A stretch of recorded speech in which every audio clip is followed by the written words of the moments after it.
மர்மர் movie director இப்படி சொல்லுவாருன்னு நான் எதிர்பார்க்கல.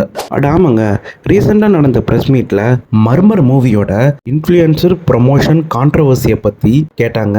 அதுக்கு அவர் இப்படி பதில் சொல்லியிருக்காரு. அது என்னன்னு பார்க்கலாம். அவங்க சொன்ன அளவுக்கு இல்லை, ஏமாந்துட்டோம் அப்படின்னு சொல்லி வீடியோக்கள் இது வரைக்கும் வேற படங்களுக்கு அதிகமாக வந்தது கிடையாது. இந்த படங்களுக்கு அவ்வளோ அதிகமாக இருக்குது வீடியோஸ். என்கிட்ட வீடியோஸ் இருக்குது. நான் எடுத்த வரைக்குமே ஒரு 10 வீடியோஸ் என்கிட்ட இருக்குது.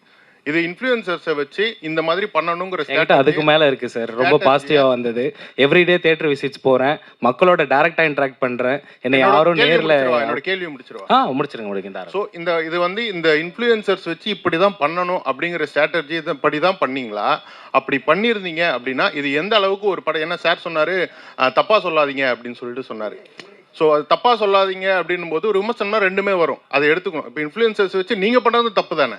இன்ஃப்ளூயன்சர்ஸ் போய் பேசுகிறாங்கன்னா அவங்களுக்கு நம்ம பே பண்ணியிருப்போம், அதனால பேசுகிறாங்க. இதனால் வந்து மக்கள் இந்த மாதிரி சொல்கிறாங்க இல்லையா, அதுக்கு என்ன பதில்? அவ்வளோதான். இதுக்கெல்லாம் முற்றுப்புள்ளி வைக்கிறதுக்கும் என்கிட்ட ஒரு பதில் இருக்குது. ஒன்றுமே கிடையாது. உங்களுக்கு ஃபேக் ரிவ்யூ பரவுது அப்படின்ட்டு ஒரு எண்ணம் இருந்துச்சுன்னா நீங்கள் மீடியா நீங்களே முன்னெடுத்து நீங்களே பப்ளிக் ஒரு 150 பேரை கூட்டிக்கோங்க.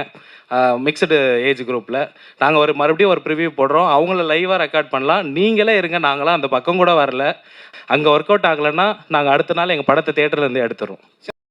இதை பற்றி நீங்கள் என்ன நினைக்கிறீங்கன்னு கமெண்ட்டில் சொல்லுங்கள்.